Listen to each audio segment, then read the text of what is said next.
Now this is what I added. I did change the rails out for somewhat locking 14-inch, but that's what the bottom one had that they already put in. They were somewhat locking 14-inch.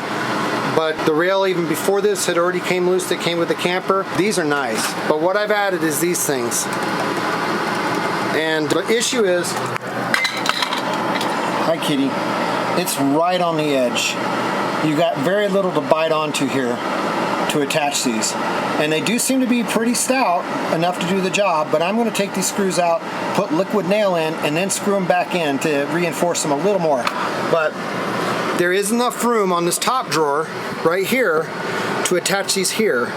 And they do clear, and you can put the little ends over here, like so. Hi kitty. And this latches it better than any of the drawers latch to begin with. And it pulls even and nice. There's no issue with that. That's good. Now the bottom drawer I have to put on still. I don't have as much room. However, I do have room to put them here. At least with the way my drawers were built, this piece is a little lower. I'll be able to put the little pin things here on this side, right there and right there. And then under here, I should have clearance. I've already chested it to mount the actual receiving end of it, right there and right there. You can't put it on the side on this one. And on these, this actually hits here.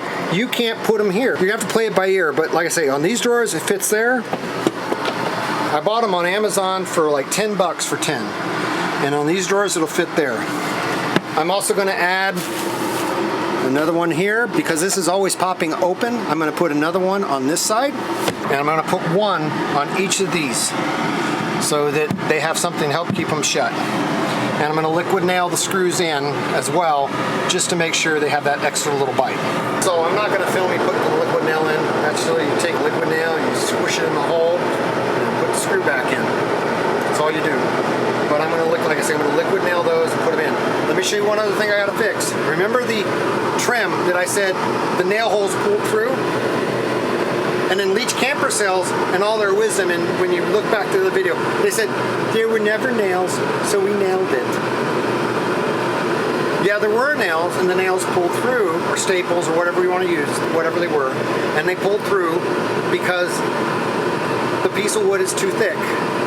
Remember, it's 15% humidity here. This wood is not swollen. It's too big. The piece of wood is too big. So what do we have? They didn't bother to put liquid nail behind this before they stapled it, so it's pulling loose again. And now we have all the holes that they never bothered to putty, in addition to the holes that were originally there that pulled through. That is something I still have to fix, that they attempted to fix and didn't do right because they're idiots. I was talking to my brother and nephew, and they bought a camper from a dealer here in Montrose, Colorado, and they're dealing with the same stupidity. Do not buy a camper from an RV dealership. They're all morons. And if you do, go into the service department first and really check them out thoroughly. Because if you do not feel like they have any sense about them, that's the people you're going to get your camper back to get repairs done, unless you do it yourself. I got a brand new camper, I don't even bother taking it back. I'm not taking it back. Unless something breaks like the refrigerator or the stove or something like that, where I can get the actual replacement of the device, and then I'll put it back in, because they ain't gonna do it right. So as I advised in other videos, first off, don't buy Rockwood. Rockwood is crap. If you need a small camper, really, really look at the Winnebago Mini Micros, and they also have a smaller series below that. They're not much heavier. They're all made with plywood. Everything I've read, they've got a much more higher customer satisfaction rating than Rockwood. You can get a tandem axle that's built with plywood, more solid, more space than this Geo Pro for almost the same amount of money, and it's only 500 pounds more. And if your vehicle can pull 5,000 pounds, it can pull a 3,700 pound versus a 3,300 pound. It's not even an issue. So don't be afraid of a tandem axle that's 3,700 pounds if you can pull 5,000. You'll be fine. You still have to get a load distribution hitch and all that regardless, but I think, you know, ultimately you will you'll be okay. Of course, check with the experts, but do not let that extra 500 pounds of savings, and do not let all the eye candy on the Geo Pro fool you into thinking it's a quality camper. It is not. Winnebago is by far better. They still offer very lightweight campers. There's probably other companies out there as well, but I looked at several of the Winnebagos recently again, and I'm just overall, for the same price point, same weight point, tandem axle, more room, better sinks, bigger refrigerators, more cabinet space for an extra few hundred pounds. And almost the same amount of money. Just do not buy a Geo Pro. It is a joke. It really is. Do not buy new. That's a joke. People comment on my channel, people comment in forums, they all have nightmares about their RV dealerships basically being the worst of the worst when it comes to fixing things. One person commented, they are the hacks that couldn't make it in the automobile industry that now moved to the RV industry. That's what you get for service from RV dealerships. Expect that you will want to pay a real professional to do the job, that you're not going to want to use your warranty, that you're going to pay somebody that actually knows what they're doing. So save your money, buy used. A lot of these little issues will have probably already been worked out, like what I'm having to do with this. When I go to sell this camper, a lot of these issues I'll have, until they're fixed, I'll have them fixed. This camper will be more reliable for the next person getting it than it is if they had bought it new. All right, I'm gonna get this stuff done. You guys have a great afternoon. Robin's in there taking photographs for the slideshow for my dad's memorial coming up this weekend. We're gonna have 10 in our group. We're all gonna be sitting a distance apart from each other with masks and outside. And I'm gonna try to get the TV hooked up to a computer so we can all watch it.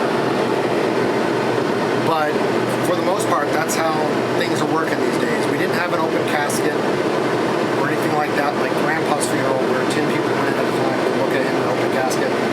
A lot of the family is from out of state. A lot of the family's from Florida or Louisiana or even here in Colorado. And then a lot of friends. It just wouldn't work, so we didn't do a viewing for my phone. But that's the update so far. I'll check back in with you guys a little later. Hopefully I'll get some stuff done. So our cat's getting a little wild. He hasn't destroyed the camper yet, although I know he's contemplating it. I did just turn the AC off, but it's been really humid today. Didn't even need to run the AC, but I wanted to see how it did. You can see water condensing out here outside the AC, but it didn't freeze over, and it's extremely humid, so that's a good sign. Look at this crazy guy. He's playing with his little toy. He loves that little toy. Seriously, when he goes nuts, he really goes nuts. He'll start bouncing off all the walls on this camper.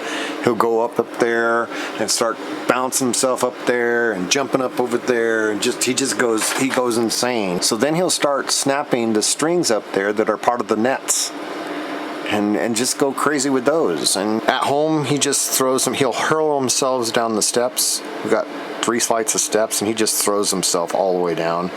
Sounds like a herd of elephants. Go crazy, Samson.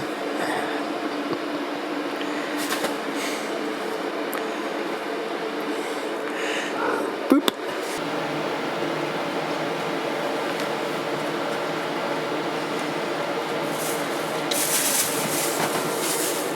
No, go away. God, he makes me feel so warm and fuzzy. Does he? Alright, so I just got me a little 1/2-inch piece of trim here, and I used these wooden cabinet trim screws. You can see that it's still really under pressure right here. There's no way nails would ever hold just this paneling. When Rockwood made this, they cut this way too big. I pre-drilled the screws, and then I started here, so I made sure I had clearance right here, and then I evened them out from bottom to top, spaced them, and then likewise from there. You will have to take and disconnect this so that you have enough clearance to get a screwdriver up there and get those in place. I had a hard time getting that centered, but that's what putty's for. So odds of finding a white stain that's going to match this are very slim, so I decided I'm just going to probably just paint it white because it's never going to match right. So just paint it right and live with the fact that it's never going to match. So I kind of figured this fix from Leach Camper Sales wouldn't take regarding the receptacle here by the door. They did fix it, but when I took it in, I said, the hole's too big. You're gonna have to replace the receptacle with a 4 double socket. They didn't, they just basically MacGyvered it. So it basically is exactly the way it was originally. Basically, they didn't really have it fastened. They're just too stupid to listen. They actually think that that hole, that big giant hole, is gonna hold this, and it's not. This stuff is really weak. They need to cut this the right size and put in a 4 box, because this hole is already way too big because Rockwood did it wrong. But they didn't do it right, so it's still not fixed. And so the double-sided adhesive works really great, by the way. That stayed on. However, this one popped off, so I put double-sided adhesive on this as well. And so now this is back on. These things just pop off. But the double-sided adhesive will keep those on pretty good. Now this one, I've never had an issue with it staying in the wall because the hole's not too big. But this one's still wrong. I just thought of a way to resolve this socket issue. I had a little piece of the paneling board that I had taken out of the closet, so I just cut 2 small strips. I'm going to liquid nail those behind the hole. So I've already got one in place, but I got about a 1/4 inch from that little area. Alright, got a nice bit of liquid nail on there, and I'll just stick it in. Alright, so basically I've reinforced it on both. I'm going to let that dry, and that'll also actually make this a little stronger too, which would be good. So I'll let that dry, and then I can put this all back in place. And this is what I use to keep these plates on. It works perfectly. It's this double-sided foam that my wife uses for her scrapbooking and card making. It is thick enough. It's got adhesive on both ends. I put a strip here and here, stick it in place, and it keeps them on really well. But if you need to get them off, it also comes off pretty good. But they're not just going to fall off, so it works really well. But every time you pull it off, you need to replace it with new foam. But that's what I use to keep those little faceplate covers on, and that works. All right, so now it's not much stronger. It is stronger up here though. But it's not much stronger here because, as you can see, it's not even... Really? Is it even attached to anything? Anyway, as you can see, everything about this camper is just crap.